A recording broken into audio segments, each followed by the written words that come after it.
alignment with the new regulations which permit meetings to be held by remote means, it will be live streamed for the public to view. To make the meeting run as smoothly as possible, can I please ask that participants in the virtual room leave your microphone on mute when you are not speaking. When you want to speak, please raise your hand to the camera. Only unmute when the chair indicates that you can speak. If at any time any member loses the ability to hear or be heard, they must alert the chair or host as soon as possible. You may see members looking away from their screens at times. This is because they will need to look at an additional screen or device containing the papers. As members and officers are mainly working from their own homes, you may hear distant sounds of children, pets or household noises from other rooms. I will now hand over to the chair of the meeting who will give the introductions. Thank you. Thanks, Chair. Thank you, Abby.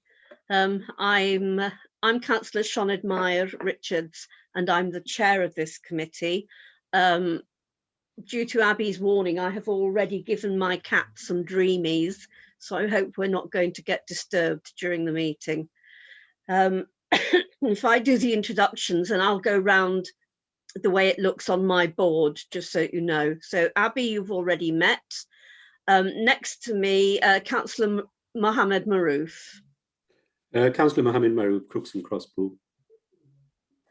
And next to him, David Waxman. David Waxman, I'm an independent person who helps the monitoring officer with complaints about standards of ethical standards and standards of behaviour, which means I'm not literally a member of this committee, but do attend. And a very valuable person. Thank you, David. Linda. Before Linda, thank you. Linda. Thank you.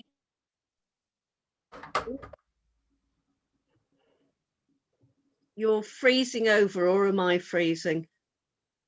Right, that's Linda. Shall we move on? David. Hi everyone, I'm David Phillips. I'm Head of Strategic Finance here at the Council, and in case Linda doesn't unfreeze, Linda Hunter is the Senior Finance Manager in charge of internal audit here at the Council. And next to David is Alison.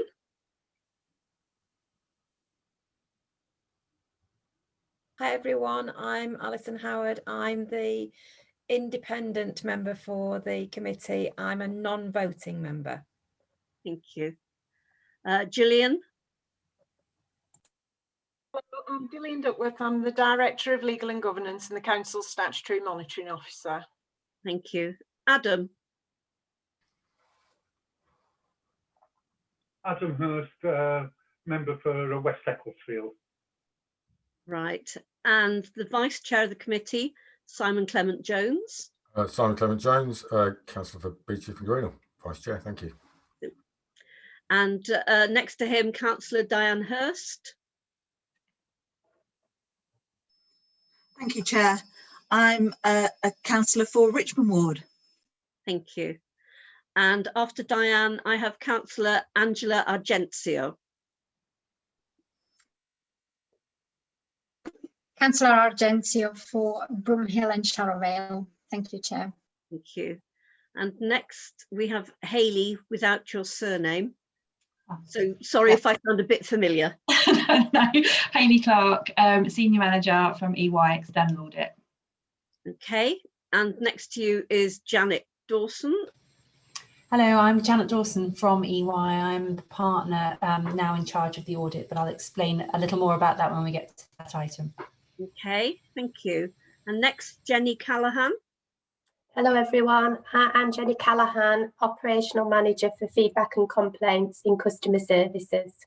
Thank you. And Paul Taylor. Hello everyone, I'm Paul Taylor, I'm the Council's Head of Customer Services. Thank you, Paul. And finally, our new Chief Executive, Kate Josephs.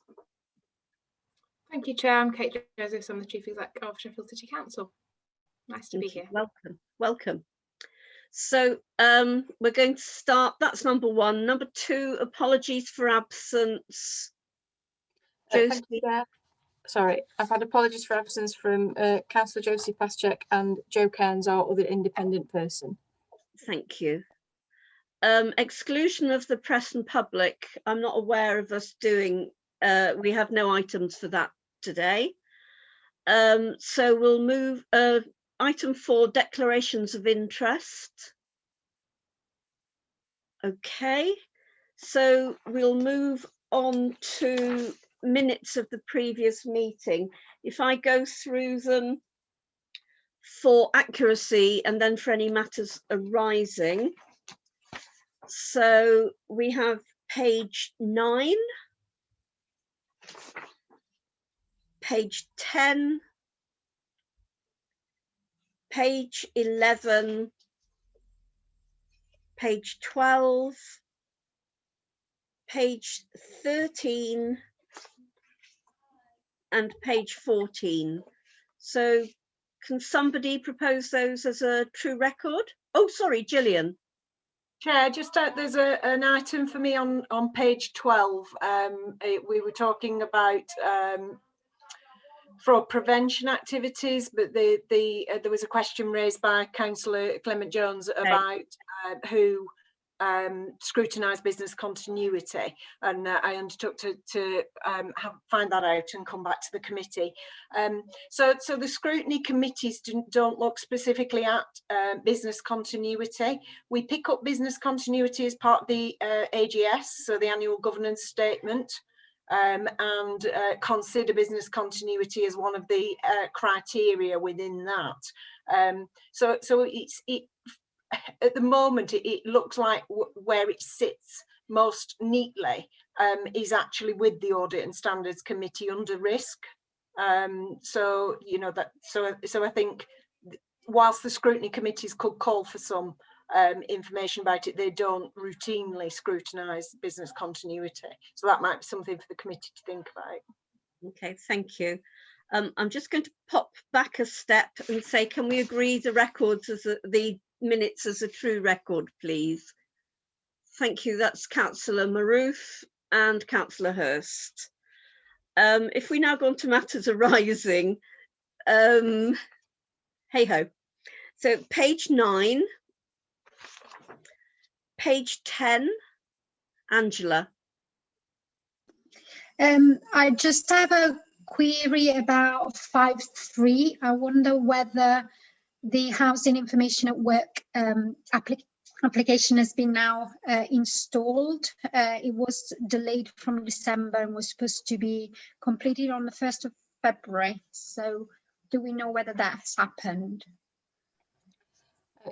Chair, I asked Mike Weston for an update, but it's half term, so he's not here. So when I get that from him, I'll send that round to committee members, if that's okay.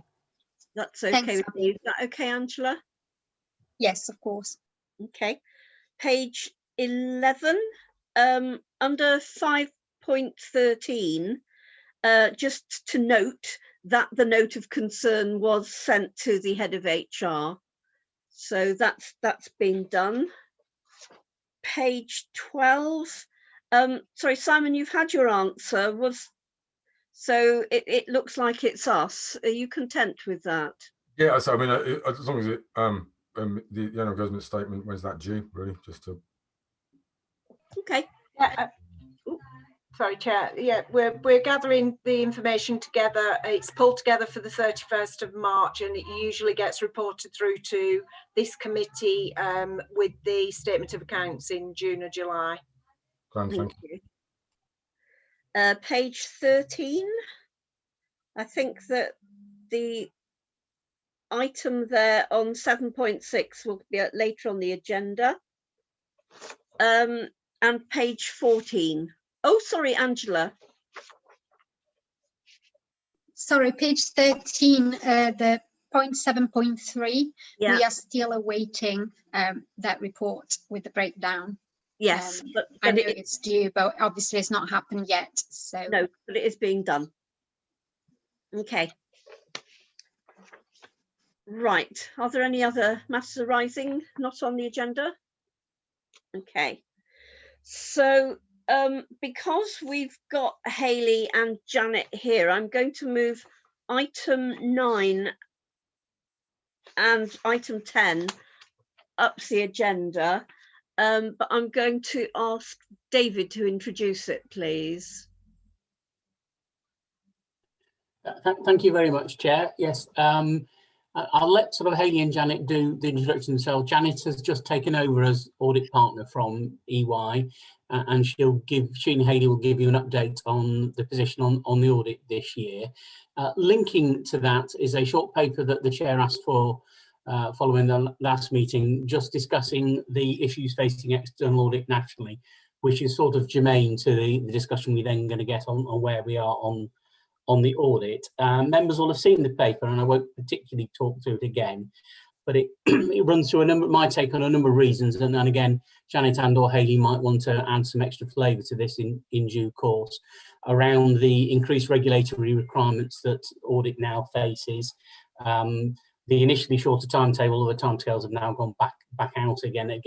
The fact that external auditors are struggling to resource themselves at the moment, it's seen as a less attractive than it once was. The degree of scrutiny and regulation is making it very tough, and the continual peaks of workload is also making it very tough. So that's given them problems. We've obviously had COVID in the last year. And finally, under number 5, you can see the impact of that in terms of opinions not given. It used to be that, you know, we were down at 5 or 10% of audit opinions not given by the deadlines, but as we can see, we've still got 5% of audit opinions outstanding from the previous year, so they're now well over 12 months late, and we've got, you know, not far off half the opinions not given by Christmas for this year, which again is a much worse performance than previously. So there's clearly something relatively systemic in the issue. And those of you who want a long read can read the Redmond review, which reviewed external audit and made a whole series of recommendations. Amongst that, the city suggested a new overarching regulator, which we lost in 2012, but it appears HCLG doesn't favour that, and potentially simplifying the accounts and changing the audit focus a bit to focus on the things that really matter. Again, that's very difficult, because the regulator is enormously keen on the things that the auditors do look at the moment, and has what I would say is a relatively private sector focus to the work that it requires. So there's a lot of emphasis on things like the balance sheet, which supports shareholder worth in the private sector, that matters rather less to us, whereas our medium-term financial position is the key thing for us, and there's probably a need for more emphasis on that. We've yet again seen a series of authorities going to the government for bailouts relatively recently. COVID has obviously made things worse, but there's a number of authorities who have been teetering on the brink for several years. Fortunately, we're not one of them, but it emphasises the need for auditors to have their eyes in that direction, and I would say a little bit less on our fixed asset valuations. Unfortunately, that's not the approach that the regulator mandates from them, which Janet may allude to in a minute. I will stop at that point. I'm happy to take any questions on the paper, or do people want the external auditors to come in and give their views? I was going to say that Angela and I are both going for some LGA training at the weekend, where we will be discussing your report. Did you say Redmond report? Yes. At some length. So that's the sort of exciting lives that Angela and I lead. I'm going to suggest that we actually ask Hayley and Janet to speak first. Janet and then Hayley. You know, we recognise that this is an issue that is a national issue, not one you know, that's solely down to your company, as it were. But if you'd like to talk to us about it, that would be great. Thank you. Well, perhaps, Chair, if I start then, and then perhaps if we talk about the national picture, and then Hayley and I can also talk to you about where we are on the Sheffield City audit for 1920. But let's stay national for a moment. And I would say, welcome to our world, Councillor. You know, if you are, you know, going to spend the weekend considering Redmond, we are in the thick of trying to work through the situation that he describes, and then actually work with MHCLG in terms of their implementation team and what they are trying to elicit from that report and put into place in terms of some of the practical recommendations that were made. So as Dave has described, you know, the Redmond report was pretty far-reaching, and it looked at what's the problem at the moment in terms of sustainability of the audit market. There's a relatively limited number of providers in that market, And that's partly to do with the history of how the market has been managed to date, with unintended consequences, I think, of some of the contracting rounds and some of the changes made by central government back in 2012, which has meant that it has become a lot less attractive. There's less investment gone into the market because of the reduction in fees, so less investment by the providers of audit, because we haven't been able to attract as many grads to train to the right standard, and a lot actually of knowledge from those who've been in the market for a number of years. They actually left the market over the last 5 years or so, partly to do with the pressures, as Dave has described, from the regulatory requirements, partly to do with the need to do all of that work within a much shortened time frame, which actually within local government also had a knock-on impact to the pressures to deliver health, and then actually more broadly across some NAO contracts and also into higher education. So you can actually see this impact ricocheting further out than just local government. And really, you know, it's the same specialist teams that we use who understand, you know, the structure of government funding, the peculiarities of reporting in there, but actually it has all become very pressured and very difficult to deliver in that space. And then the complexity of that as well, in terms of the different reporting requirements, mean that you do really need specialists involved in this work. But as I say, over time, our teams have dwindled, and it's been more and more difficult to invest and meet the requirements, the expensive requirements of the additional regulatory pressures. So what we're aware is happening at the moment is that MHCLG are working very closely with the contract holder, Public Sector Appointments Limited, Audit Appointments Limited, so PSAA, to understand what they can do about the flexibility of their very restrictive fee regime, to recognise the underlying cost of audit. And that is a struggle, I think, for PSAA, because they're a very small organisation. They're talking more broadly and longer term about the structure of the procurement going forward, because whoever is the appointing auditor will need to start that process next calendar year for the next round of contracts. So they're having a look at how they might restructure that arrangement and whether in fact PSAA will remain in that role. And they're also talking to CIPFA about, you know, what is actually required and what is needing to be reported. And there's been some progress around the point about what's interesting and of value for the stakeholders of local government around financial resilience and risks that organisations are taking now. So the NAO have changed their code for reporting, and from 2021 we are required to provide a commentary on how your arrangements are operating, you know, what arrangements you have in place, whether or not they're identifying the risks and issues that you're facing, and whether we see any significant weaknesses in those arrangements. So it's a perfect storm in a sense. We're just changing the focus of one of the most important parts of our work whilst we're dealing with COVID and a backlog and you know, all these other, you know, practical pressures that are on us. But you know, I'm sure we'll prevail and come out the other side. So that's our take really in terms of, you know, where EY's view is. But as I say, we're working very closely with the key stakeholders because we think that this is a really important process and stakeholders need the assurance, particularly now across where the taxpayers' money is going, how it is being spent and how it's being controlled. And that's what we see as our role. Thank you, Janet. Hayley, did you want to give us a more local take on where you are? I don't know if Janet, you wanted to talk about your role and your stepping in place of Steve before I go through the detail, if that's okay, Chair.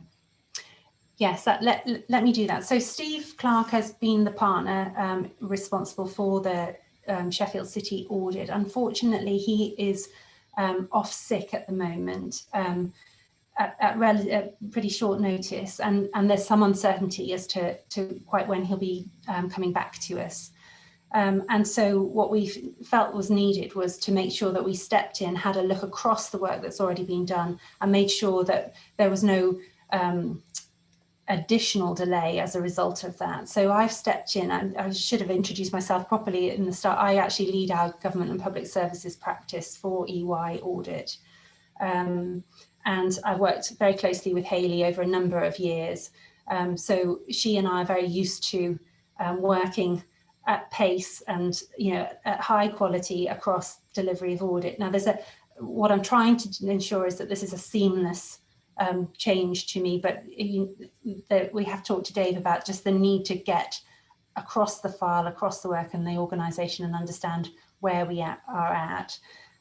We are therefore slightly more delayed than we would like to be, even given the delay that we're at the moment. And so we are aiming, worst case scenario, to report this audit to the April Audit Committee, but doing everything in our power to bring that forward and report to the March one. And perhaps if Hayley wants to step in now and tell you all of the actions she's got in play to make that happen for you.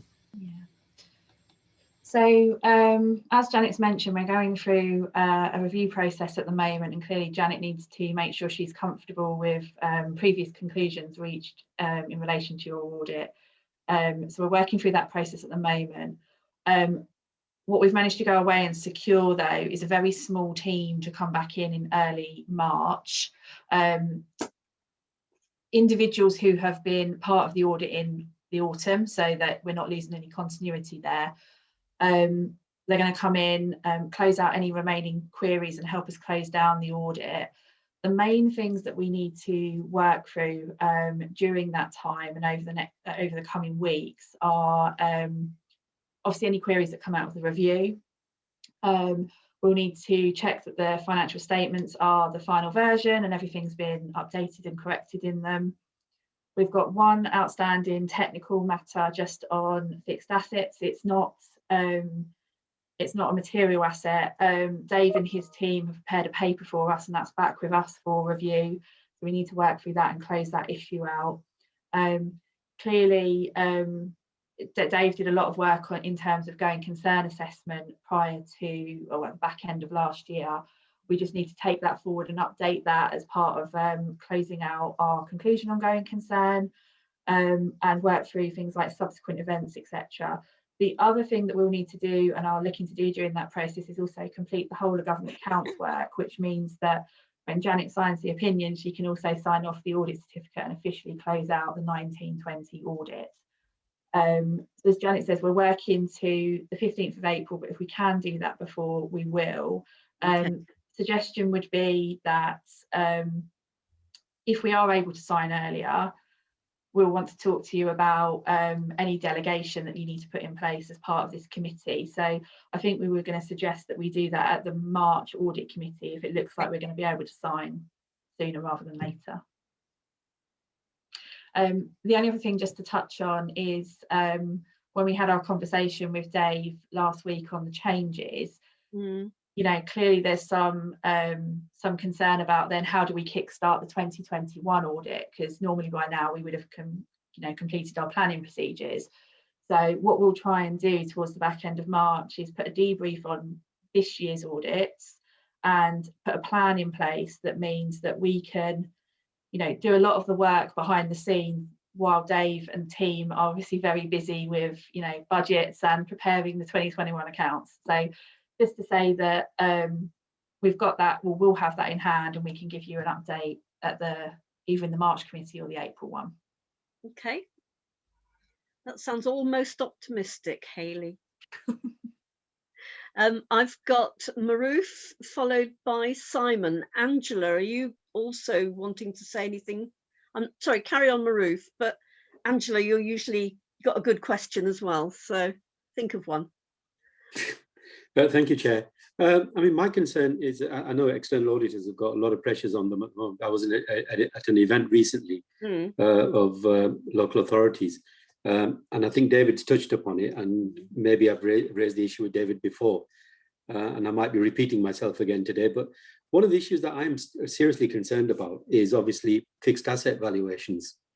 And the reason I'm very concerned about it is because I think a lot of authorities are now realizing that post-pandemic, well, we're not post-pandemic yet, but we're going through this very awkward time. Values are way out of kilter with what they were in 2019.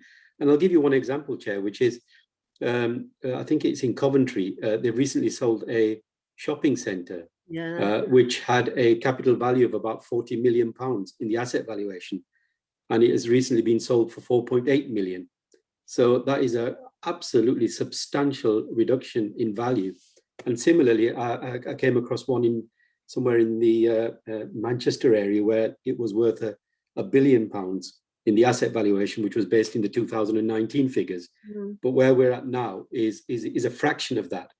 And I understand why that is the case, because there's a lot of nervousness within the property profession, in particular around offices and retail, etc.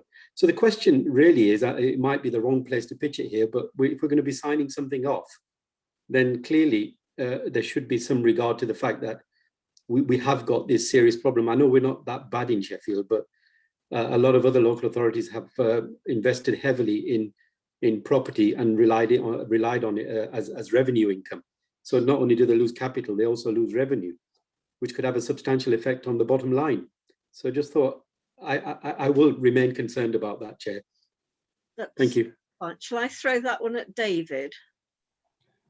Okay, I mean, again, Hayley and Janet may want to come in, but I've got several comments. I mean, picking up on your last point, you're generally correct that in particular there are a number of local authorities who are very exposed to speculative property investments, which they've done for good reasons. They've been trying to support their revenue position by seeking out investments where they can.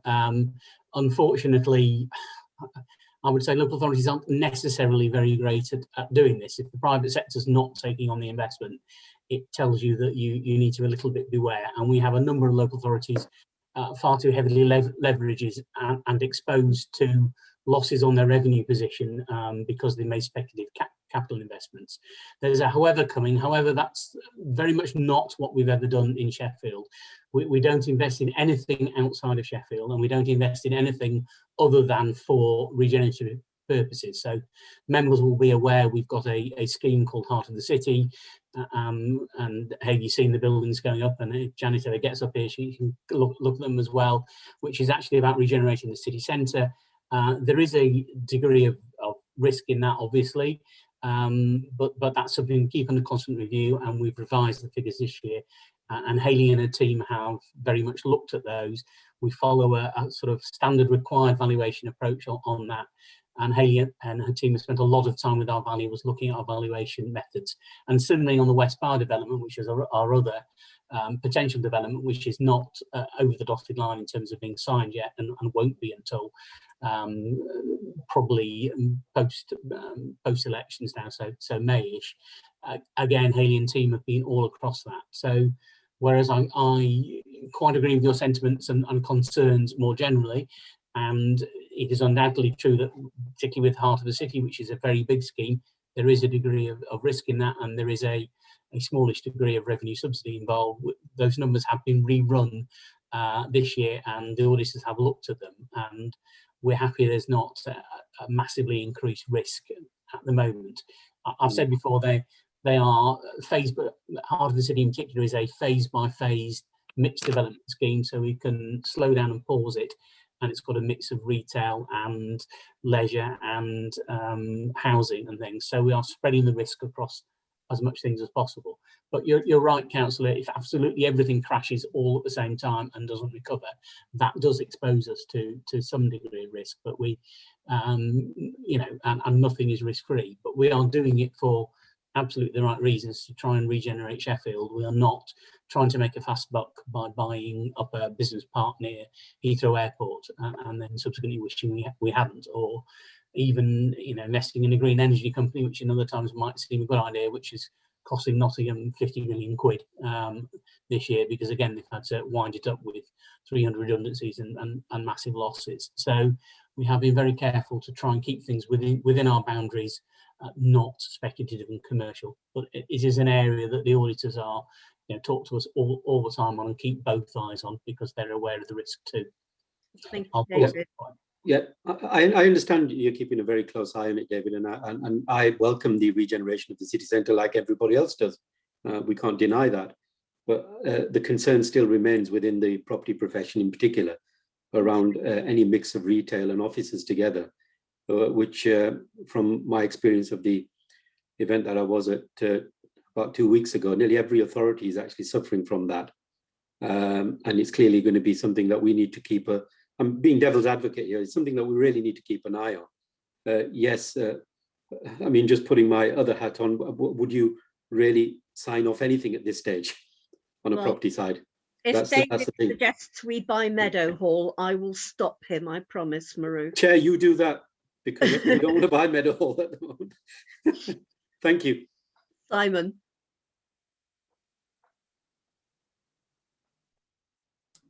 Kind of depends on the price, but I get where you're coming from. Thank you very much, Chair. And thank you for getting us all the information about kind of the current situation and obviously the situation we find ourselves in kind of locally.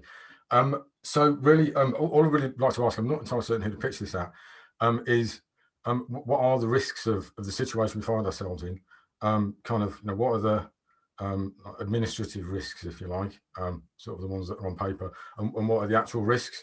And if any of those risks crystallise, what are the actual consequences of any of those administrative risks or real risks? So, you know, more or less, I'm asking what we as the audit committee need to be keeping an eye out for. David. Okay, I'll come in. In terms of not getting, I assume we're asking about in terms of not having an audit opinion signed yet and the delays. You know, in some ways, you can also say the risks are depressingly, or the consequences are depressingly small. Everyone, you know, you don't get your audit opinion, you don't get your audit opinion. There are authorities who haven't had their audit opinion for last year, has in the past been big local authorities that have not had audit opinions for 3, 4, 5 years.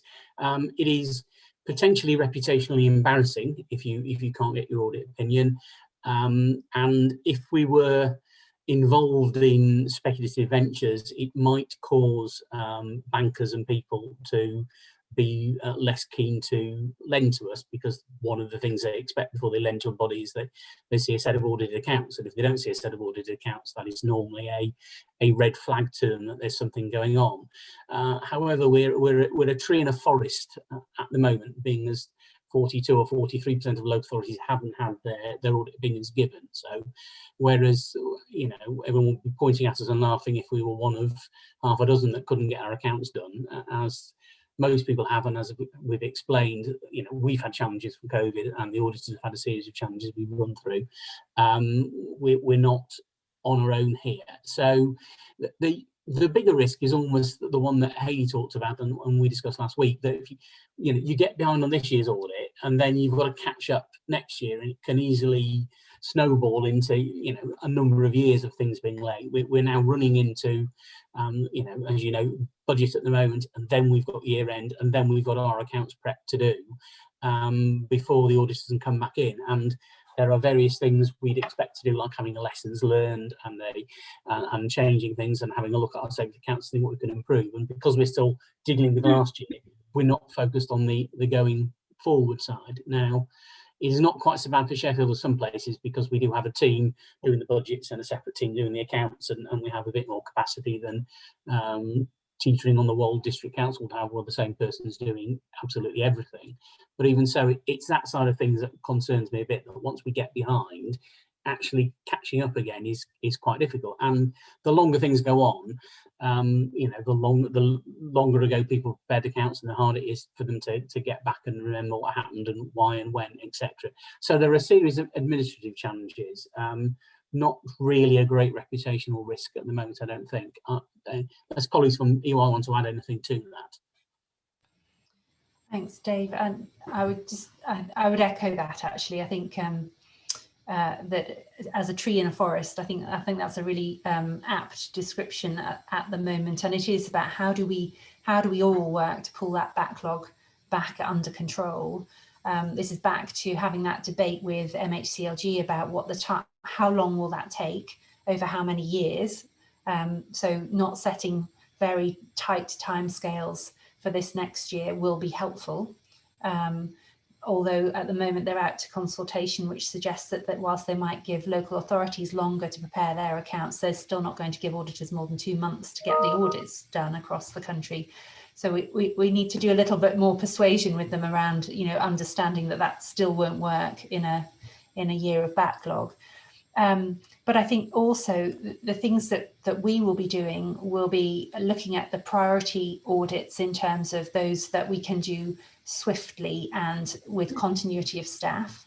And so Hayley and I will be hoping to ensure that for Sheffield for this next year. We're also moving to a much more digitally enabled audit approach, which will focus a lot more work on taking your data out of your systems and analysing and manipulating that to design our testing far more frequently during the year. So hopefully that will take the pressure off the year-end process as we get that moving with Sheffield.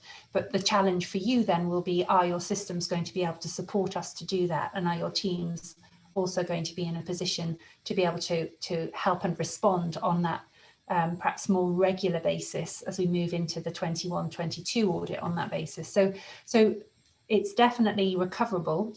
It's it might cause a bit more pressure, and there'll be some challenges for both of us, both teams, as we go through that. But I think that we'll be able to move to that position certainly by the 21-22 audit of recovering the timetable fully. Okay, thank you, Janet. Something I was I've got next. Sorry, Simon, you've spoken, haven't you? Sorry, Diane, I've got next. Thank you, Chair. Really, it's just a comment. It's a concern to hear Dave say that about the pressure that's been brought to bear, because I remember how well we coped when some major deadlines were moved forward on us, brought forward on us, and Sheffield coped with equanimity. So it's just really it's good wishes, because it's not something we've experienced in the past, that we haven't reported when we should have reported, we haven't given an opinion when we should have given an opinion, and it just goes to show what unprecedented times we're working through. So it's a bit of encouragement to carry on and get the job done, really, I suppose. Keep calm and carry on, is that? Angela, was that a hand going up?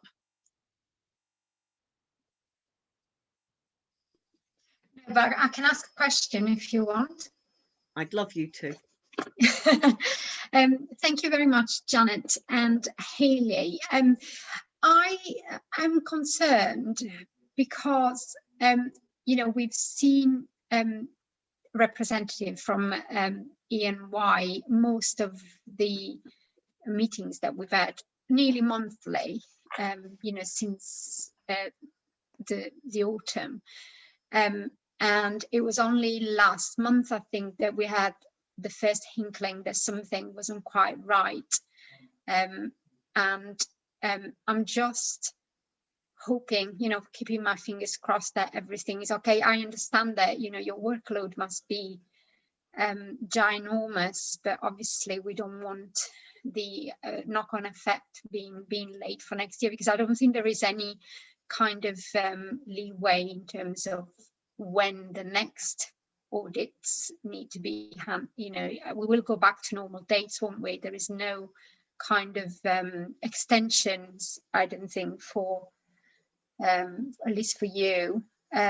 So yeah, well, good luck, and just to keep in touch with us if you know, if there are any problems, so we have no surprises. I'm sure you're in touch with David all the time. So okay, thank you, Angela. Something I would like us to do, though, looking at the situation nationally generally, I would like us to send a letter to our trade body, if you like, the LGA, just raising this as an issue, because it's an issue for lots of trees, not just us, and to ask them to make representations to government, because it's clearly a big issue for us in local government, along with all the other things that we are dealing with at the moment for COVID. So can I have agreement from colleagues for us to do that? Thank you. Yes, okay. I'm going to put David in charge of drafting it, and then we'll have a look at it. So okay. So thank you for coming, Hayley and Janet. I think you probably want to go and sit down quietly now, and we'll see you in March at the next meeting. Thank you, Chair. We've got some work to get on with to get your audit finished, so we'll go and do that. Okay, you have to stop at 6. I'll be very It doesn't work like that, but thank you. Okay, see you both. Bye-bye. Thanks, bye-bye. Right, so our next item, I'm throwing my papers around here, is item 6, which is the Model Code of Conduct and Code of Conduct training for members. And I had asked Kate to come to this particular item, because the Code of Conduct, while it rests with our monitoring officer, it's the ethos and everything that comes from the chief exec downwards, which tells us how the organisation works and how we all treat each other within the organisation. So Kate, can I ask you to say some words before we actually get on to talking about the report? And Adam, yes, I've seen you want to ask a question. Thanks, Chair, and thanks for having me, and very happy to be here to listen to the presentation on audit as well, which is equally important and agree concerning, but hopefully we'll get where we need with that. So very nice to see everybody. I think the main thing I wanted to say by way of introduction, obviously having read the papers, I welcome very much all the work that's gone into the Code of Conduct and the willingness to reflect and bring to bear and consider the LGA Model Code of Conduct and how that might affect our approach in Sheffield. I think at its heart, what is important about the Code of Conduct is that connection right back to those Nolan principles of public life, those 7 principles, which, you know, obviously, as everybody knows, I'm new to the world of local government, but have been a public servant my entire career, and those principles have been part of my my sort of you know, what runs through me like a stick of rock, if you like, in terms of my public service career. That you know, and I think from everything I've seen in terms of my interaction with colleagues within Sheffield City Council, that rings true. So it will be really important to me as the Chief Executive that I remind continuously and reward in my actions and behaviours adherence to those principles. It's also really important that we collectively commit to call out with kindness but determination where we see examples that those principles aren't being upheld, and that's really what the Code of Conduct does. It allows a shared, agreed language and set of principles and commitments that creates the conditions for all of us at all levels to say something if we think there's a problem, but also to make sure that we're holding ourselves to the highest of standards. So I'm really happy to read the Code of Conduct. I'm extremely happy to make sure that officers throughout the council are aware of it and upholding it. And also really welcome the commitment to development and training, which I think is a really important part of this. It's not just about you know, writing something down on a piece of paper and agreeing it all makes sense. It's about how we then implement that in our individual and collective actions, and training can really help with that. It can also help to build relationships. So I know, Chair, you and I have spoken about the extent to which where we're offering training, we'll try to do it for members and officers alike where that makes sense. And that's a really good way, I think, of building respectful, trusting relationships between members and officers. Thank you. Thank you, Kate. I'm going to move on to Gillian then, who you're going to talk to the actual paper. Would that be right? Thank you, Chair. Yeah, I have got background noise again, which I apologise for. We've got dance classes next door again, so hopefully that's not too disruptive for you.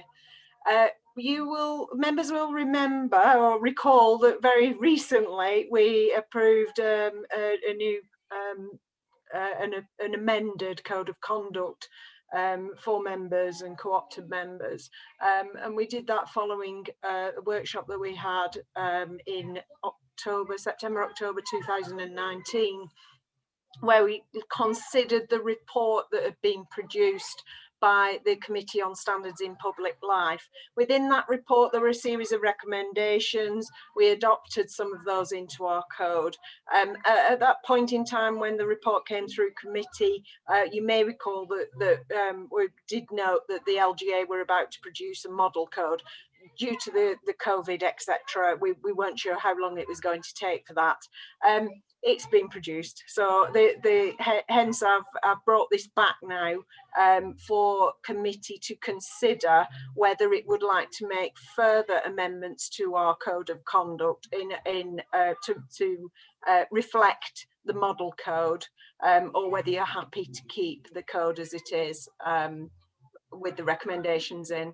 At 3.1 of the report, it sets out there where there are some similarities and some differences with the code and our code and the model code, because both have followed the recommendations from that report from the Committee on Standards in Public Life. There are a lot of similarities, but there are some areas of difference. So it's really asking you what you would like to do with regard to that code.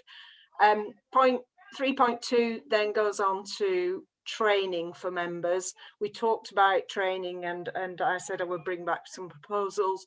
Myself and the chair are currently trying to gather some options together for the committee, and we can report that back probably next time. Yeah, okay. So questions, comments?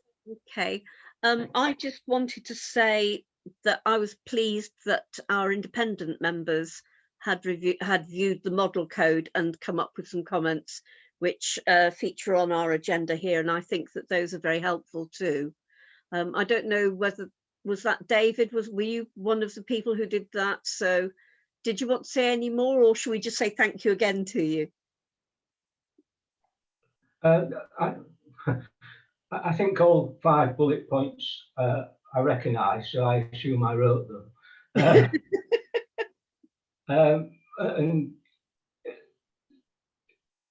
basically, as I said at the February meeting, January meeting, that I really do feel sad about the number of complaints we get that arise from social media. And if I had to prioritise the 5 bullet points, I really would stress the 4th one, where it's just a personal belief, and I bow to Jill in terms of what's proper procedurally, but anything that strengthens the code in terms of the use of social media. And I think there are ways of doing it, because the code is signed. I don't believe that the guidance, the separate guidance is signed. And that's the thing that really bothers me. The other points were really, well, the first one, just a comment that it has been produced by an expert body. The second, third and fifth are more questions. I should have phrased them as questions rather than statements, I think. The second point, they sometimes talk about councillors and co-opted members, sometimes they don't. And so if you're using it, I just think there's a way around it that gets better consistency. Okay. But I've not discussed this not had the opportunity to discuss it with Jill. So I don't know if she agrees with me or not. Okay, well, oh, there's some nodding from Jill going on there, David. Right, Adam, you have a question? Well, I will keep 2 very sort of quick questions, I suppose, comments. I do apologise, because some of this is, should have maybe looked at this a bit earlier before I read the papers for this meeting. I must admit, I still find when it comes to disclosing, hospitality of an amount, I actually think 50 quid is somewhat generous. Maybe I'm a bit greedy when I go out for a meal, but actually me going out and spending 50 quid it's actually, it's not just a pizza after the theatre, it's a night out. So I think that is actually very, very high. And I think at some stage we should maybe relook at that. The other thing, it's not entirely facetious, but there's a lot of talk about how councillors are supposed to be objective. Politicians being objective, you know, the whip, party politics. I think we have to, I don't know if there is a way of sort of saying, we need to think about the community, but objectivity, I sometimes wonder, has anybody ever defined it? I'm not objective about anything. When I come to a meeting, I have an opinion. So sorry about that, Chair, but I did want to raise those 2 points. Thank you. At the pre-meeting, we did discuss the fact that the Sheffield code is set at £10 rather than the £50 which the LGA code recommends. And we lowered it to £10 because that's what the fixed figure is for officers. And we felt that we should have the same level. So if it's reviewed in the future for officers, then we would review it again for members. That is a proposal that we will be making at this meeting, Adam. Yeah. The next person who wanted to ask or say something was Angela. Oh, there you are, sorry. Thank you, Chair. Sorry, I haven't got a mouse. So, yeah, it's just a few comments yesterday that a few things that we mentioned at the pre-meeting. I think personally, I mean, it's a shame that this version has not come out, you know, before we brought our version to the January Council. It would have been good to get it over and done with at that point. I personally prefer the wording in this just because it's in the first person, and to me it makes it sound more positive rather than being an imposition like in the third person. Ours in the third person, there are some similarities, there are some things that are slightly different, but there isn't really in the substance. They are very similar because we did base it on the recommendations from the LGA, and we did use the Norland principles to base ours on. I think bits of ours are better because we spent a long time on the bullying section, for example. So we put some wording with explanations, and I think that is much better.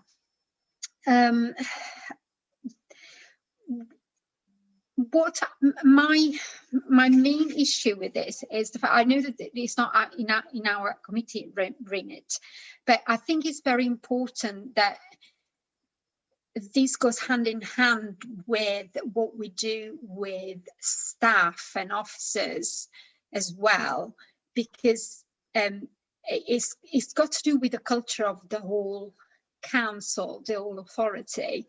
So this should mirror what whoever is looking after the officers' code of conduct does with theirs as well, and there should be kind of like parallel lines so that we're all on the same page, we all behave in the same way. Yes, I think it's very important to have some kind of guidance in terms of the new challenges of broadcasting, social media and all of that. But also, I think it's very important to have in terms of training for members and staff, how to keep yourself safe and what to do. Because although we are told at the beginning, I think we get bombarded with a lot of information, and then you get that tiny bit of training at the beginning and that's it. But one of the challenges, I think, as an authority is the fact that training doesn't seem to be something that people do willingly. We've had statistics about uptake of training that is supposedly mandatory for staff, where we've had 56% compliance, which is very poor. And I think, especially if members have been elected a long time ago. People may feel like they know what they're doing, and I don't think that things stay the same. It's not a static kind of world. Things change, and people may know how to do things wrong as well and just be set in their ways. So I think it's important to be encouraging, though, and do it not as an imposition, but as something that is part of your kind of role and responsibility, and make people proud of wanting to do it as well. You know, both staff and members. Thank you. We are in agreement there, Councillor Argencio. Can I ask Diane? I think you wanted to come in next.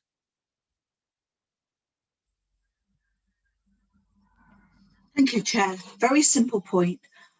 Not to take anything away from the Sheffield City Council Code of Conduct, but I do like the way that the model code is written in the first person. It sounds like an affirmation, and that's very, reading through it, it's very positive, and it's, you know, very clear, very positive, and it's something that we all intend to do and we all try to live up to. Well, we are obliged to live up to, but it feels like an affirmation rather than an obligation when it's written in that way. Which is what Angela just said, so that's good. It means we're all in agreement here. Picking up on what Angela said about safety, yes, absolutely. We know that, I think the LGA, and also now then, there's a trust as well that's done some work around safety for lone workers or people working out. Susie Lamplugh Trust have done work on that. So that's something we could have a look at as well, Angela, because you're right. When we're out and about, either holding surgeries or, you know, just being at public meetings and things, how we stay safe is very important. And I think I would say, as you have said before, particularly for female councillors, where we can feel more vulnerable at times. I was going to suggest the other thing, that sometimes for officers, if you've come to work for the council, understanding that you're working in a political environment is something that I think needs to be discussed and trained around, because it's not quite the same as working anywhere else, because you have these sort of strange 80-odd people who poke around and come in and seem to think that you have to do things to help them when you're just getting on with your job. So I think learning about what councillors do, the community leadership role of the councillor in particular, is an important element of that. So I don't know, I think some people run one, it's called something like political nous or something, and I think that might be a helpful one to go hand in hand with what we're also doing. Sorry, Angela, did you want to come back on that? Yes, sorry. It's also the role of, you know, we have a role of governance, really. So it is our job to ask officers, why are you doing this? And we wouldn't discharge our role properly if we didn't ask the questions. So it's very important that maybe officers understand, and also you know, it's very important for them to understand that the information provided should be the same regardless of what political party members are from, because officers are supposed to be impartial. So that is very, very important, because as a kind of opposition councillor, sometimes that doesn't feel the same. It doesn't feel, it might be, you know, and I'm not having a go at officers here, but it feels like you're not getting the same kind of information, or you're getting it late, or and sometimes you can feel it's deliberate. Okay. No, I understand. I'm many years ago, when I was a young councillor in Wales and part of a very, very tiny group, I can remember how it felt when everybody else seemed to know everything and get told things and I didn't. So I'm very conscious that we as a council need to make sure that all of the councillors are treated with respect in the same way. And if it doesn't feel like that, then I think you need to say at times, okay? Kate, you wanted to say something. And then Gillian. Yeah, just to come in on a few of those points. So firstly, on Councillor Argentia's point around training, I'm really clear that as a council, as an organisation of 8,000 officers, it's really important that we have a very strong, robust investment offer in terms of development and training, and that isn't seen as a nice to have or a kind of luxury, but is part of our commitment to our staff, to the diversity and the development of our staff, but also to the to our ability and capability to uphold those principles of public life that I mentioned before, so that integrity, objectivity, accountability, openness, honesty, etc. And I think you know, I've already had a bit of an early look at what's going on in terms of development, and it's definitely something that I want us to look at in that spirit, both in the spirit of our responsibility and in the spirit of bringing people on and ensuring that people are able to do the best possible job they can. Equally, just to reiterate the chair's points, I think if you do have reflections or examples at any point of areas where you feel that that sense that the openness isn't there or the impartiality isn't there, then it's really important that I am clear that I'm open to that and I need to hear that and understand that and reflect upon it, because I'm very clear that that's not something, you know, we want to be an open council. We want to be accessible to our members and to the citizens of the city. So I don't underestimate that there are some, you know, there's work to do. In almost certainly in a very large organisation, there's always going to be work to do to get to that, but I'm happy to reaffirm my commitment that that's something I'm going to prioritise as Chief Executive. Thank you. Jill. Yeah, I just wanted to add something about personal safety. We on your area, on the members area, on your 365, you do have a link to the LGA personal safety training and support, if you will.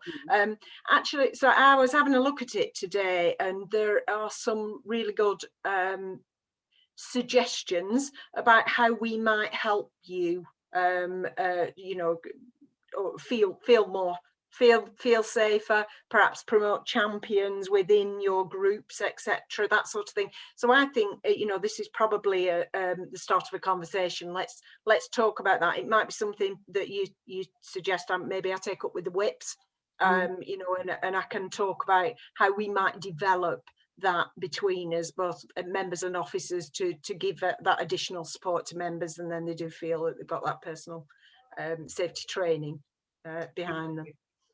Okay. Councillor Maroof. Thank you, Chair. Just a couple of comments. I mean, I've been on both sides of this. I've been an officer before as well. And I think one of the issues is the fact that chief officers tend to be aware of what the role of members is and would like to respond themselves. But further down the chain, there seems to be not that sort of awareness. And I think that it may well have changed. I've been gone for 10 years now, so it's probably changed a lot since then, so I do apologise. But further down, I don't think there's that awareness of what members' responsibilities are and how we have the, I mean, Angela's touched upon it before, Councillor Argentia, sorry, about the fact that we have a responsibility for governance, etc. And maybe as opposition members, sometimes we probably don't get that sort of engagement from them that we probably should be getting. And I think that may well be something I'm not trying to be awkward here in any way whatsoever, but I think that there may need to be a little bit of a bridge there, which could be fulfilled with a little bit of training. And I'm sure Kate will pick up on that. So it's just a matter of fairness and training for people at lesser levels than the exec directors and heads of services, because that seems to be where we have our interface. whereas further along where the officers are concerned, and in particular, I'll give you an example. In planning terms, people will come to us and talk about an individual officer. We don't even know that officer from anywhere, basically, and we can't contact them. So people think, hang on, you're supposed to be in charge of all this, and in governance terms, I'm talking about, and you can't even get hold of your own officers. So it does become quite embarrassing from that point of view. And maybe, I mean, as I said, I've been gone for 10 years. That we need to look at how officers actually respond to members and what's the time periods in response, how quickly they respond. I know things have changed in terms of communications quite a bit, and what the protocol of that is. I've not yet seen, since I've been a member, a protocol of how officers respond to members. I know I take wholeheartedly that we have issues in terms of taking everything on board, but equally, I think officers will also have a responsibility there to allow us to be able to make contact with them. Okay, no, I think again, yes, timescales for responses and the way that people respond is important. You're right, Councillor Maroof. So again, that's something we can consider. I just think that when you become a councillor and they say, oh, it'll be full council once a month and probably a scrutiny every other month, they lie, don't they? Yeah. Because actually your life becomes consumed, and all the different roles that you play, the different hats you wear as a councillor, whether you're on audit and then you're in scrutiny with a slightly different set of skills. Full council is different again, and also when you're on some committees, licensing or planning, where you're more firmly bound.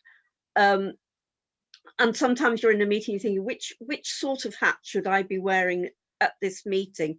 So if we can do this sort of training with the code of conduct, then I think that'll be very useful for all of our members to take on their roles. Because when you think about it, we are sort of helping to run, if you like, a multi-million-pound business. So we need to develop the skills that are needed to do that sort of work, as well as representing the people of the city to the council. It's complicated, isn't it? So can we ask Gillian or one of Gillian's staff to look at finding the best bits from both of the codes? As Angela said, for instance, the definition of bullying, which we worked on and thought was important, but using, as as Angela and Diane have both said, the style of the LGA code, because it does feel like it's more affirmative. Have I missed anything? Simon, tell me if I've missed anything. Ooh, good. Can I just confirm the gifts and hospitality? We're keeping it at £10. Yes, and we'll review it as it is reviewed for officers. So, anybody got anything else before we move on to our next item? Oh, right. Okay, David is going to leave us because the rest of the agenda isn't about the work he does with us. So, thank you for attending. Sorry, Chair, can we just a minute that we want to say that the code of conduct for members needs to go hand in hand with the code of conduct for officers. Yeah. Although we accept that it's not our job to look at that particular one, that we think they should not contradict each other. They should mirror. Oh, Jill. Just to be clear on that point. I think there's probably, what we could do is have a look and do a comparison between the two. The wording will be different, but I think the ethos will be very much aligned. But the code of conduct is part of the terms and conditions of employment, and therefore in order to change those there's a process that involves trade unions, etc. So it's not something we've got a remit to be able to amend, and they are two very separate codes, but we can certainly have a look at the alignment, and the bit where they come together is the member officer relationship protocol. So we can make sure that the member officer relationship protocol deals with the issues that concern you. Okay. Yes, is that okay, Angela? Right. So some of the stuff around safety, Gillian is also going to take up through her meetings with all the group whips. And then the other training stuff we will bring back to the next meeting after we've looked at all the options by providers. Okay, so I thank you very much, Kate, for coming to this meeting. If you want to go now, because I know, like everybody else, you've got half term, but if you want to stay for the Ombudsman report, you're very welcome. I will actually stay if that's okay. Yeah. I've rearranged my tea. Who can blame you? Audit committees, where it's at. Okay, so if we move on to item 8, it's the annual Ombudsman complaints report. Just before we start on it, I will just remind members that this is for April 19 to March 20.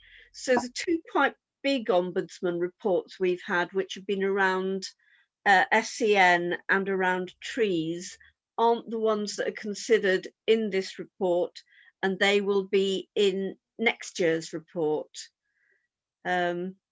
So with that, I'm not sure who's going to. Right, Paul. I'll start, Chair, if that's okay. I'm the person who comes with the apology. Yes, apologies that this report is very late. I think the last time I came to scrutiny, we came with the 18-19 report, which I think we came in December 19 to talk about that. The headline reason for the delay, as everybody can imagine, is COVID. The work of the team was disrupted initially through the first lockdown. Some of the team weren't really working until a few weeks in, but the complaints kept coming in. So obviously that's been delayed. But obviously, in terms of Ombudsman report, I think we got the local government social care Ombudsman report around the end of July. But this year we also had one from the Housing Ombudsman, which I think came around November time. So obviously that had a knock-on effect as well. So many apologies for that. We do hope to get back to normal service. So hopefully the report we're aiming to have produced for 2021 should be in September 21, and then obviously we will be back before Christmas to take you through that one. What I would just say before Jenny takes you through the report is the Ombudsman has been sort of understanding of and receptive of the pressures that we've been under. The Ombudsman offices as well have been under pressure. You know, quite often they push us to get things back and we send them back, and then they go, we can't look at this for a while because we're really under pressure. But they are understanding, and they have been understanding. But yes, so as you say, Chair, we are looking at some fairly historic stuff here. And certainly if members want to, we can talk a bit about how the stuff we've been doing this year, but certainly we'll talk about how we've taken learning from this report. So if I can ask Jenny to sort of take us through the highlights of the report, please. Thank you, Paul. So this report provides really an overview of kind of Ombudsman activity during 1920. So to put some of the numbers into context, the Council and strategic partners dealt with just over 2,000 complaints through its formal complaints process in 1920. There will have been obviously a lot more complaints received, but a lot of complaints are obviously resolved quickly and problem solved. In terms of the Ombudsman activity, the Local Government and Social Care Ombudsman received 143 complaints and inquiries about our council during that period, and the Housing Ombudsman 58 complaints and inquiries. You'll be aware that the Housing Ombudsman deals with kind of landlord-tenant relationship type complaints. So overall, we saw a kind of a reduction on what we'd seen the previous year. The report does include quite a few different breakdowns in terms of, you know, the categories and service areas where we saw complaints, and it breaks it down into, you know, complaints that were referred as premature or decided without a formal investigation, and obviously those that led to a formal investigation. The service areas really that generated the largest number of inquiries were adult social care, repairs and maintenance, and housing and neighbourhood services. think it's worth noting that, you know, a high proportion of complaints that the Ombudsman look at are concluded without a formal investigation, I think about 78% in 1920. In terms of those that did lead to a formal investigation, the highest numbers we saw were in relation to adult social care and special educational needs. From a response performance perspective, we dealt with 118 preliminary Ombudsman inquiries in 1920 with an average response time of just 6 days. I think it's the average response time to the initial formal inquiry work that is more kind of a struggle really for us. It's quite challenging. The Local Government and Social Care Ombudsman has generally a 20 working day target for our kind of responses to these formal inquiries. And regrettably, you know, there's only 29% where we actually met that 20 working day target. You've probably noticed in the Ombudsman's annual letter to the Council that they did make a specific comment about performance and asked us to reflect on that and take steps to improve. In terms of the Housing Ombudsman in formal inquiry work, that looks a lot more positive, 80% met, and that's a tighter time frame of 15 working days. I would say that the approaches and style of both ombudsmen are quite different, and the Housing Ombudsman inquiry work tends to be less question based and more collation of just background documents. So it is sometimes quite a lot more simpler to kind of gather that information and respond in a timely way. I think really the delays that we have experienced can kind of be summarised really are due to late incomplete comments from services. We sometimes have, you know, we're dealing with complaints that cross over a number of services, and that can be an added challenge. In terms of the 7 where it went really, you know, that the Ombudsman made specific comment about that were over 26 working days, I've just done a quick breakdown, and there were 3 that were adult social care related, 2 children's social care related, 1 special educational needs, and 1 streets ahead complaint. So that's where we saw the extended delays there. From an outcome perspective, in 1920, the Local Government Social Care Ombudsman upheld 34 complaints and the Housing Ombudsman 5 complaints. Again, later on in the report, there's a really detailed breakdown at Appendix B of kind of the total 39 upheld complaints by both Ombudsmen. We did have 1 public report issued in 1920, which was around blue badge process. And the criticism there was around our failure to offer a face-to-face mobility assessment, which the Ombudsman found was contrary to our policy and guidance at the time. The annual letter actually commended the Council's response to that. We did, you know, openly accept fault at quite an early stage of the investigation. Introduced, you know, an interim approach, recognised that interim approach that we'd implemented had caused some injustice to other applicants, and so looked at how it had affected people more wider than the particular complainant in question. So we did show learning there, and obviously I've changed our procedures and approach since. We usually look at how many, you know, kind of compensatory payments that we make. Sometimes these are more reimbursements than compensatory payments, but the Ombudsman will often award distress, time and trouble payments. And in 1920, we paid a total of 20,070 in those sorts of payments, which is up on the previous year. We try and look at how we compare with other authorities. So obviously every local authority gets an annual letter, so you're able to kind of do some comparisons with some of the key data, performance data. So it's clearly showing that Sheffield, from a local government and social care ombudsman perspective, that we have got an above average upheld rate. They upheld 89% of our formal investigations, which is higher than the 67% average for similar authorities. I suppose it's just worth, you know, kind of pointing out that is just one measure. And in terms of the level of complaints where we actually offered a satisfactory remedy before it actually reached the Ombudsman, We were slightly above there, the average, 15% compared with an 11% average in similar authorities. We had 100% compliance rate with local government and social care recommendations and housing ombudsman orders. But, you know, being open and transparent, we were late in completing some agreed actions in 8 complaints. I think you'll see on the upheld kind of breakdown that there's like a compliance column, so it does indicate there where the Ombudsman concluded remedy satisfied but late. The highest categories of complaint received by the Housing Ombudsman were around property condition, tenant behaviour, and that's a similar picture across other landlords. The Housing Ombudsman found maladministration in 27% of the complaints it formally investigated about Sheffield, and that's lower than the national average of 41% across all local authority and ALMOs.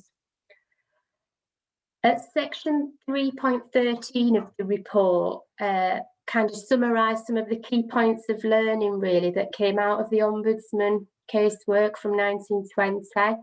I'll just pick a few out really, but you know we improved reporting to identify where a child had been missing in education for 10 consecutive days, so that there could be some consistent discussions and monitoring with schools.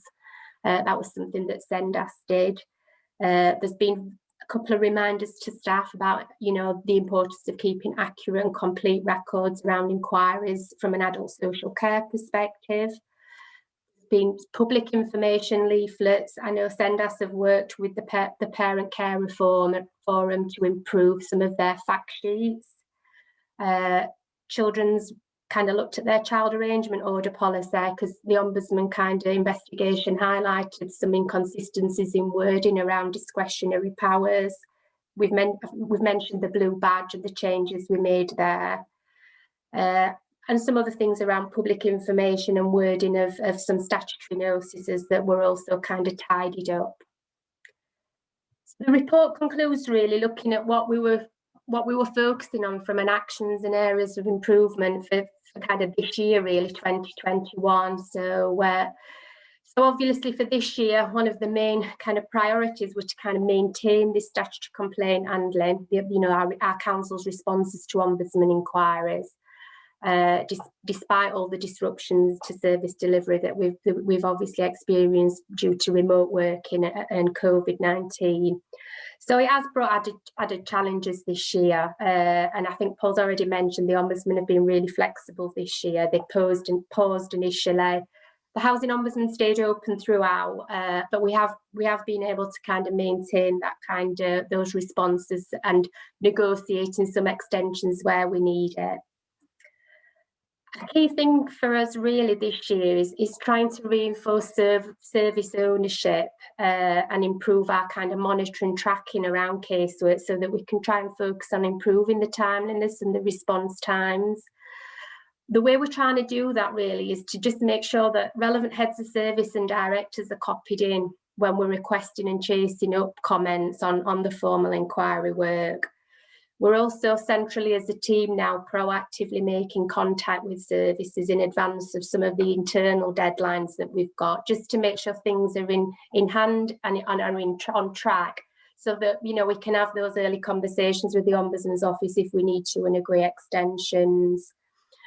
When we do experience kind of responses where information's provided in if you like, in an incomplete or unstructured format, we're also taking the opportunity to feed back on that so that we can improve things moving forward.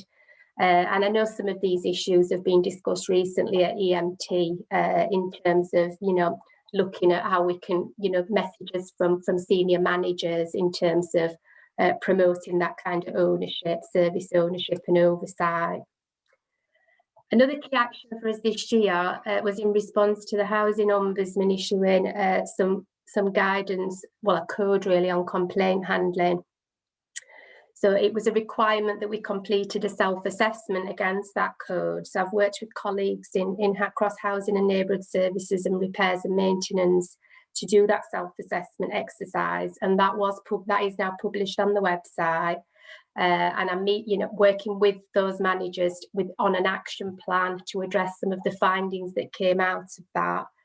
And we do feel that a lot of the improvements that we're looking for in the development that needs to happen is something that we're hopeful will be developed as part and alongside the CRM complaints module project, where we're looking to kind of change the way we record, route and report and improve our reporting functionality around complaints.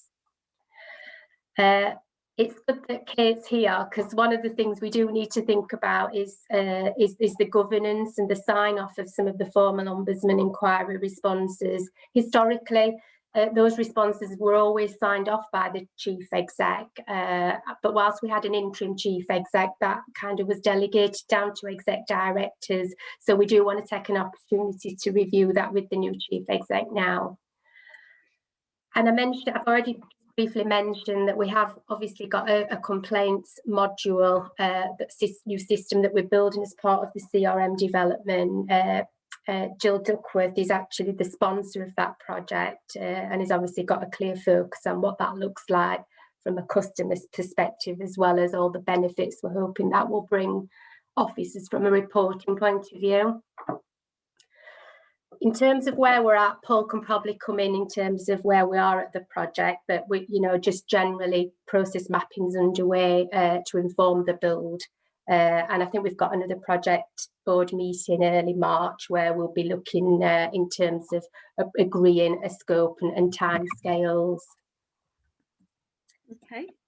The other 2 points really are linked, follow on from the project. It's really about, and it's an opportunity to relaunch some of the kind of the guidance for staff and the training, and just to reinforce. It's an opportunity really to relaunch complaints, if you like, on the agenda again. While we've been in lockdown, some of the classroom courses that we've got around complaints handling have not been available, but L&D have recently converted the classroom course so it can be delivered remotely, and there is now a waiting list. So that's something that we can kind of pick back up again. And as I've said, hopefully the project will lead to more timely reporting and management information. Thank you, Jenny. That was a marathon. Sorry. No. I've got Adam, then Angela, then Simon, and then Mohammed, just so that you know which order. So, Adam. Well, yeah, first of all, thanks, Jenny. As an ex-complaints manager, I think you did incredibly well to get through that so quickly. I don't think I could have done it. There's just a few comments. When I was reading through, I suddenly realised lots of what I was going to say is more about the general complaints process and complaints report.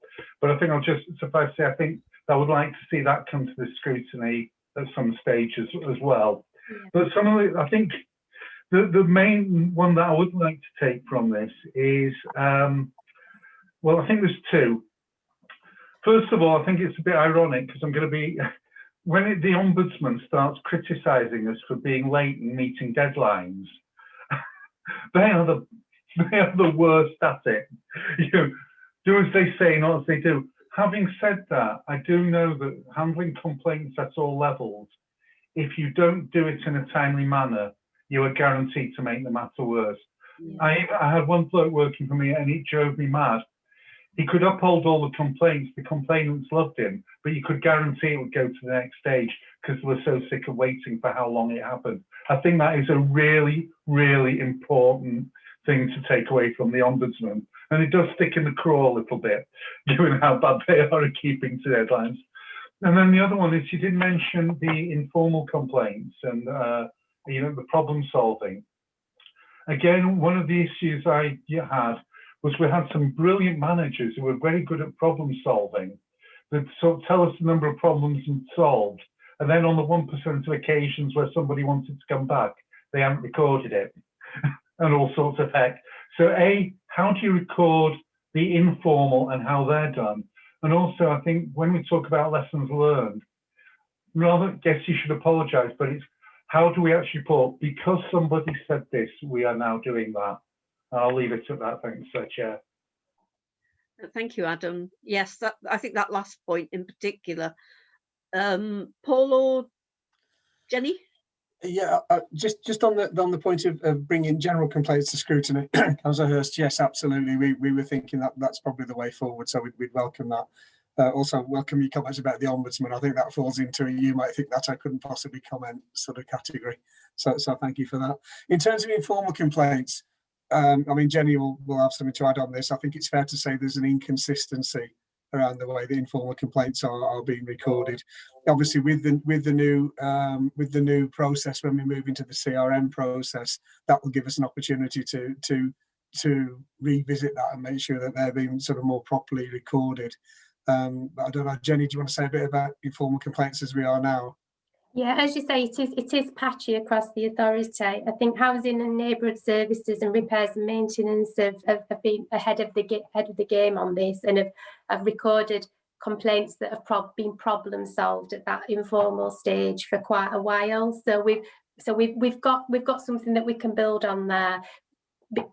Centrally, because we kind of support the statutory complaints work, we do record quite a good level of kind of problem solved social care related complaints as well.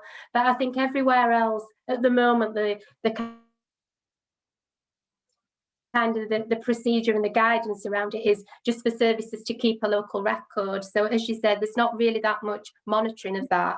So the new system really is designed that we will have one consistent way of recording complaints, you know, from when they come in, whether they're problem solved or go on to an investigation, and we'll be able to kind of look at then a kind of wider picture in terms of trends and themes. Good, that sounds good. Angela, I think you had quite a few things you wanted to raise, didn't you? Yes, I have a few kind of comments and a couple of questions maybe. First of all, it is disappointing that our data in terms of you know, submitting things on time is poor, really. There's no other word for it. And I think, you know, we can look at it and say, what are we going to do to ensure that this doesn't happen again? So we have to look forward and look for solutions. It's disappointing that well, there is nothing, you know, obviously we should aim for no complaints. That's the truth of, you know, we are not a business, we are a local authority, and we are, you know, here to serve the public.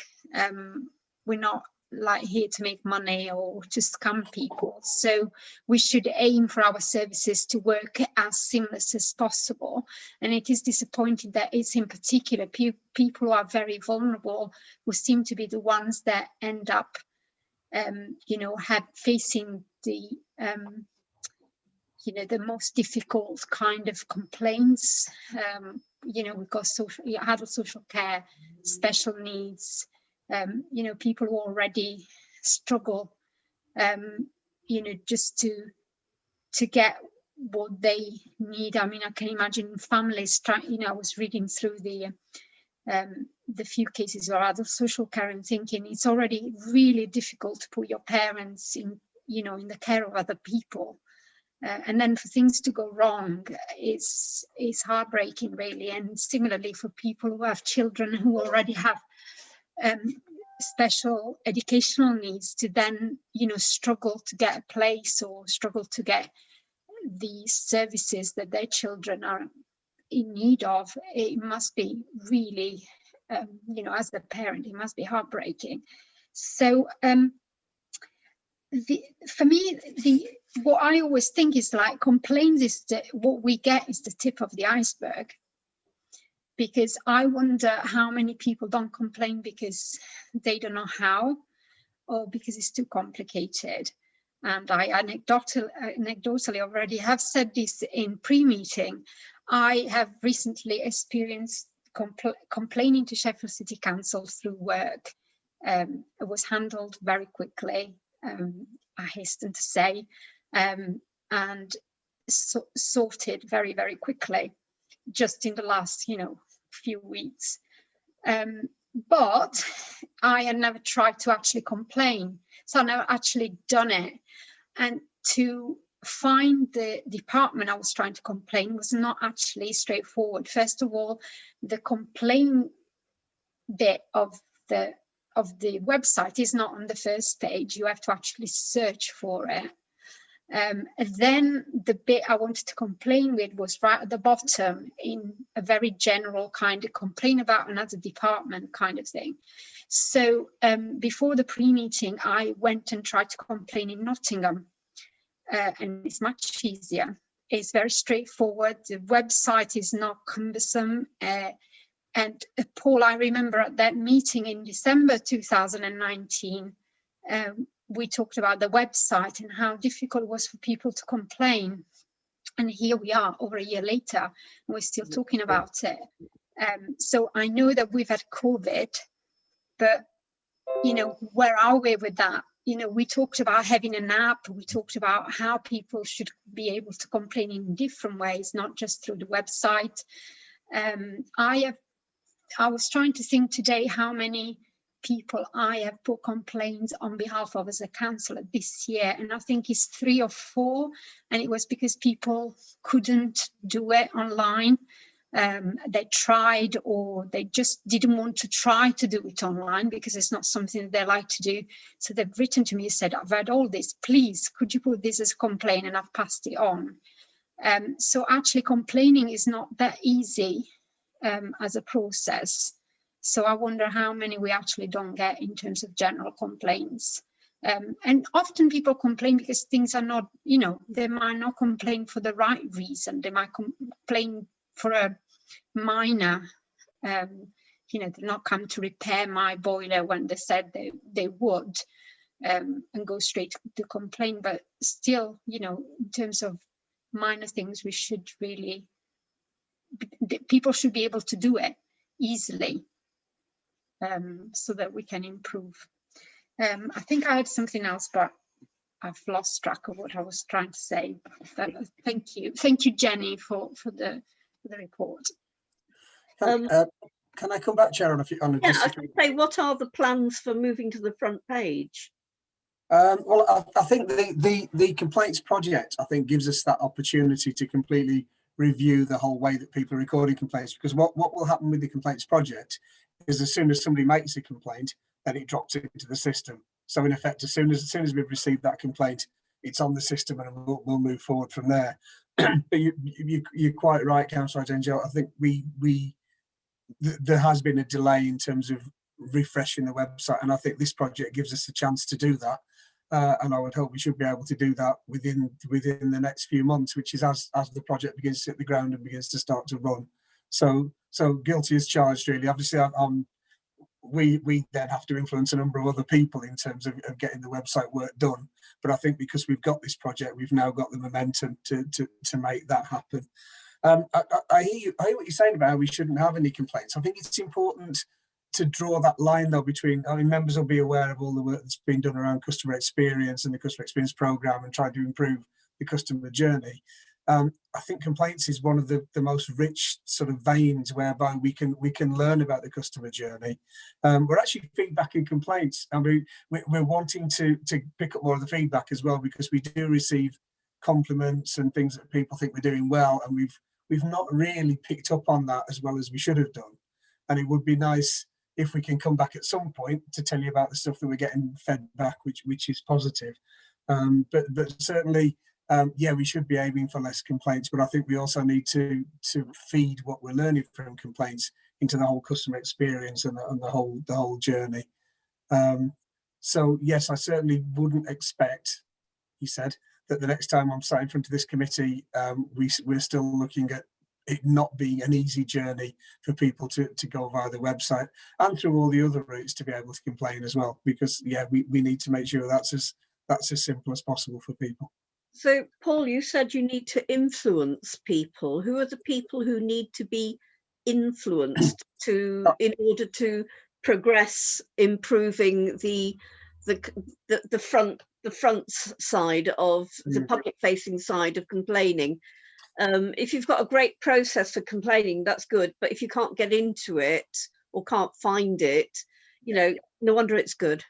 How the person we need to influence? No, I suppose what I'm saying, Chair, is I'm very aware that digital services colleagues are are under pressure from all manner of directions. And yes, I know it's very easy for people to say, oh, it's all down to COVID, but obviously in terms of the stuff that we've been needing to do online, there's been a number of priorities which have been driven very much by the pandemic.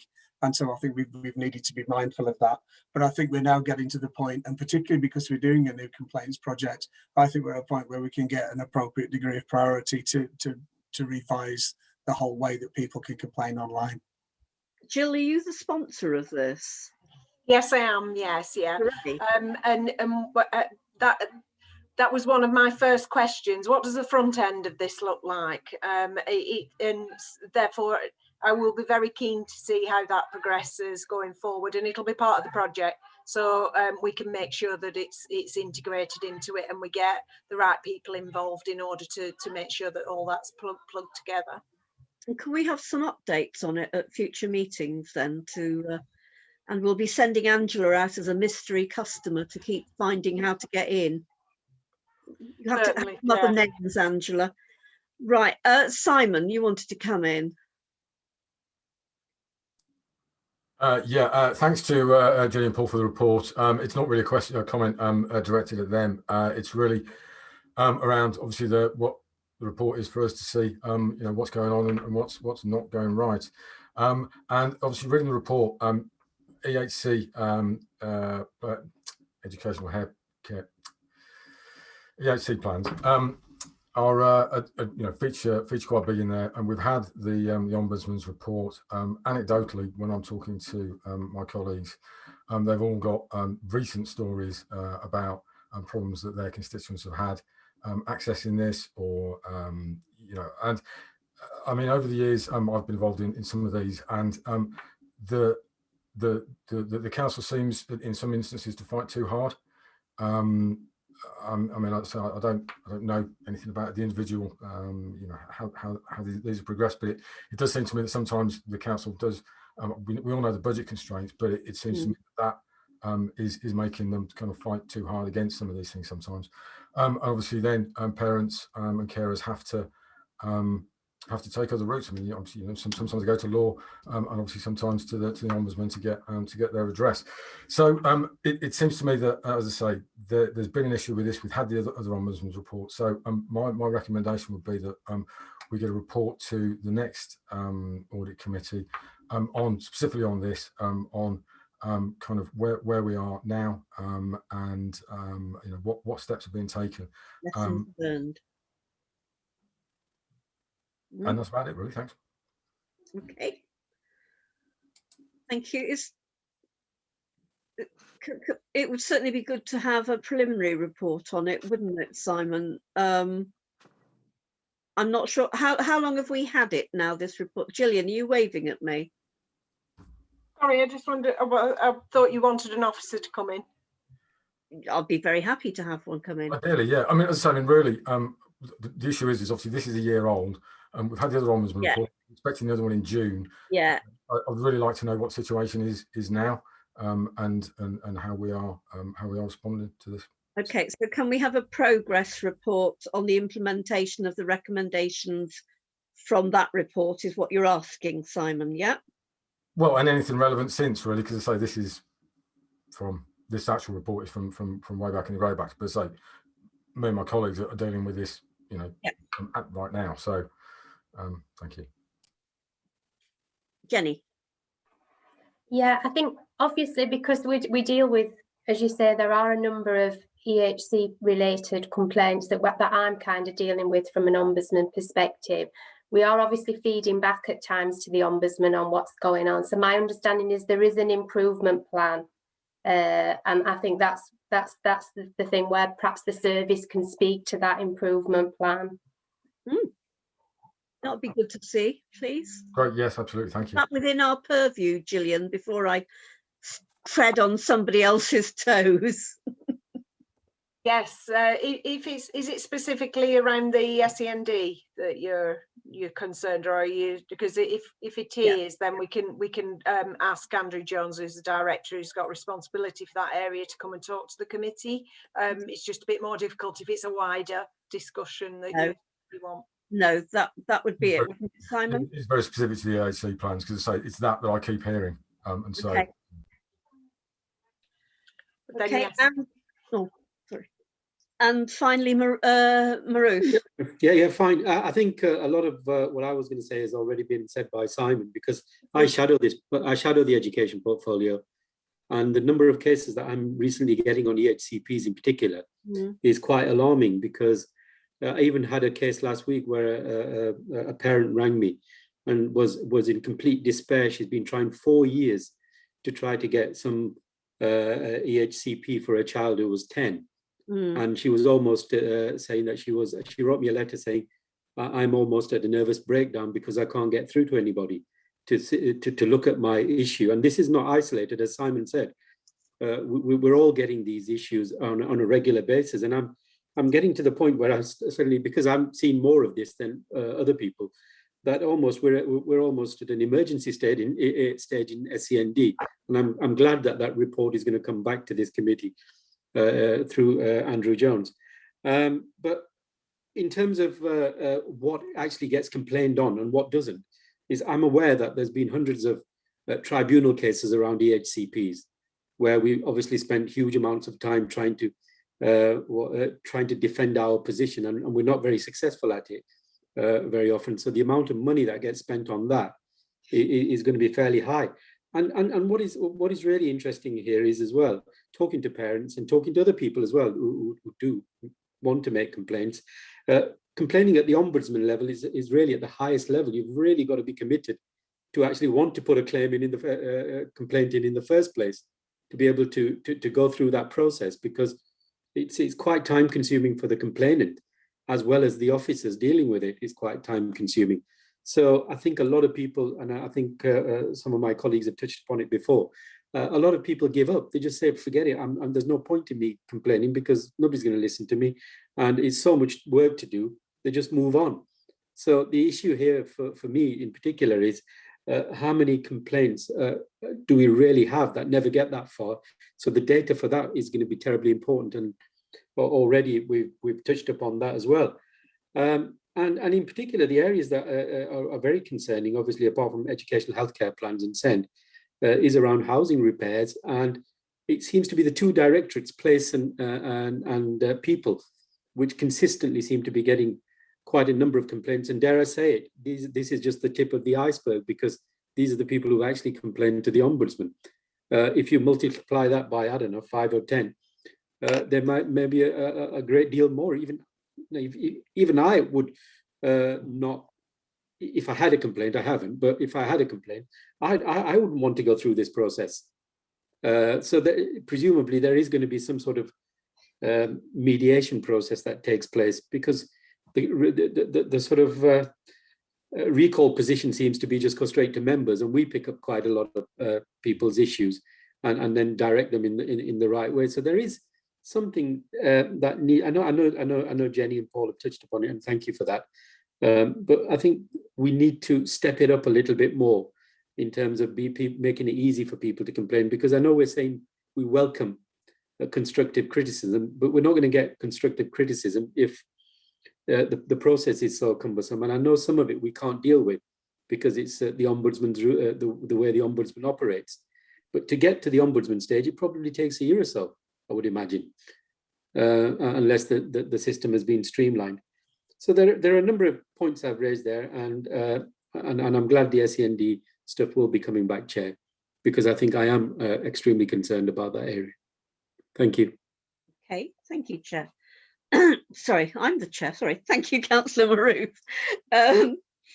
Can we, Paul, can we, if we're going to be looking at what the complaints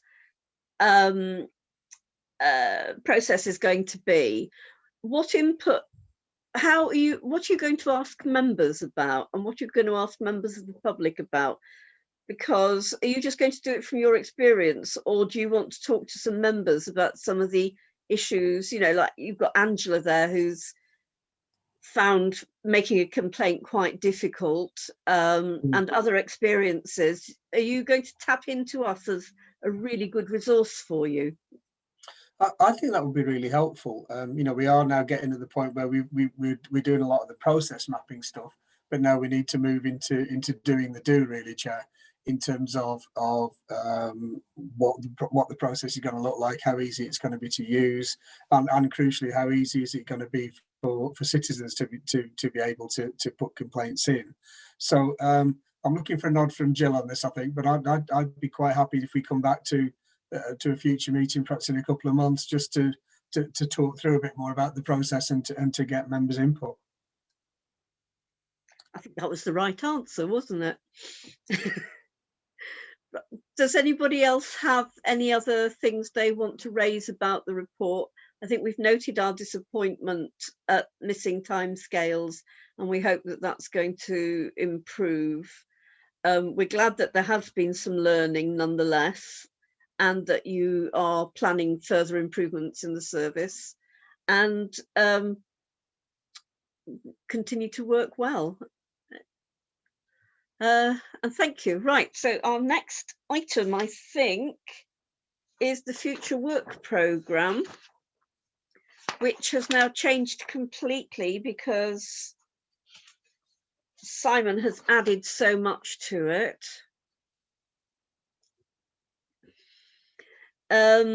So we're going to have in March, I think, Hayley said we would have some sort of update again from her.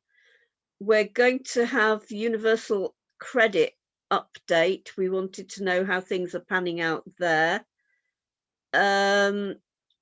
What else have we said we wanted for next month? Simon, remind me. There was the report on EHC plans. Right. So we're going to ask Andrew to come to the meeting. I'm trying to think. Something we're bringing forward from April as well, or hoping to bring forward. Oh, the possibility of the whistleblowing policy, if it was ready in time, plus also the report on the code of conduct, the melding of the two reports, plus progress on the training. So that's March, and then April we're still not sure, are we, David, how much of the audit stuff will be ready for us there, although Hayley seemed very keen to say she thought it would be with us all by April. We've certainly got everything crossed. We'll have the audit opinion and the report finishing the audit off. Whether they will have done all the other bits and bobs like their grants report and their annual audit letter by April is more problematic, I think, Chair. But if we assume that we'll have, you know, the final memo on the ISA 260 report, that will be in. Clearly, we won't be doing our formal response of it on it in April, as we've only just received it, so that will drop. And I think things like, I'm not sure about things like the fee letter for 2021. We can always check in March what they'll be able to provide. Okay. Sorry, I'm not sure what's happened to my screen here. It's shouting share, and I don't. Oh, thank you. Okay, so certainly the next two meetings, we're fairly clear about what we're going to be doing. Is that okay? In which case, I think that's the end of the meeting. Thank you all for coming and taking part. Simon in his TARDIS there. And see you all at the next meeting. Thank you all very much. Well, that went okay because Simon's